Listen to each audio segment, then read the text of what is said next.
एबे बजार रे प्राय वर्ष सारा मीठा मका मिलुछि हेले ताको आनी घरे सिझाई खाइबा टिके झिंझट काम। तेबे आसंतु आमे आजी अति सहज और कम समय रे माइक्रोवेव रे करिबा सिझा मीठा मका। खाइकी देखंतु, खुआइकी देखंतु। आउ एमिति नुआ नुआ रोसई पई सब्सक्राइब करंतु मो चैनल नातालीज कुक हाउस को।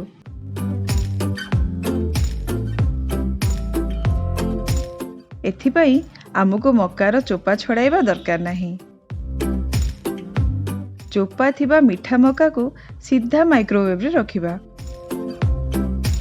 माइक्रोवेव साइज अनुसार थरकरे 2 ରୁ 4टी मका होई परिबो।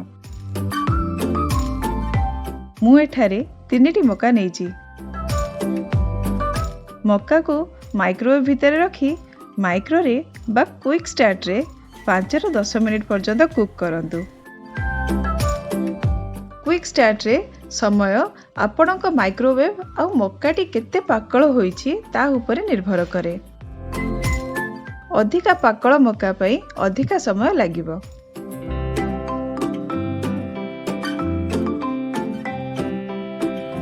एठारे मक्का गुड़िक बहुत कसी अछि, तेणु मोर प्राय 5 मिनिट रे होई गलानी।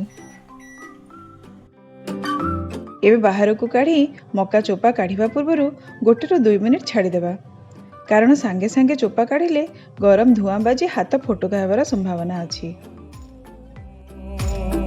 गरम थिबा अवस्था रे चोपा गुड़िक काढ़ी मक्का को परिष्कार करी गोटे प्लेट रे रखी देबा।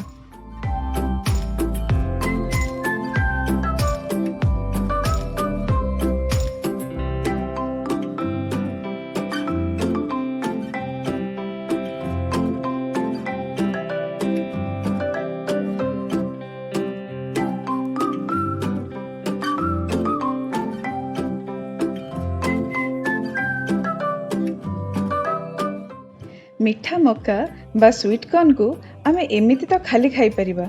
एहा छड़ा एही फ्रेश स्वीट कॉर्न को आमे विभिन्न रेसिपी रे व्यवहार करि परिबा, जेमिति कि स्वीट कॉर्न चाट, पनीर स्वीट कॉर्न, रोटी सैंडविच, एमिति बहुत किछि। एसबु रेसिपी रो लिंक मु डिस्क्रिप्शन रे देई देइछि। जदि मंजी गुड़िक अलगा करबा को चाहुचंदी तेबे प्रथमे 1 ରୁ 2 लाइन मंजी गुड़िक चामच सहायता रे बाहर कर दियंतु।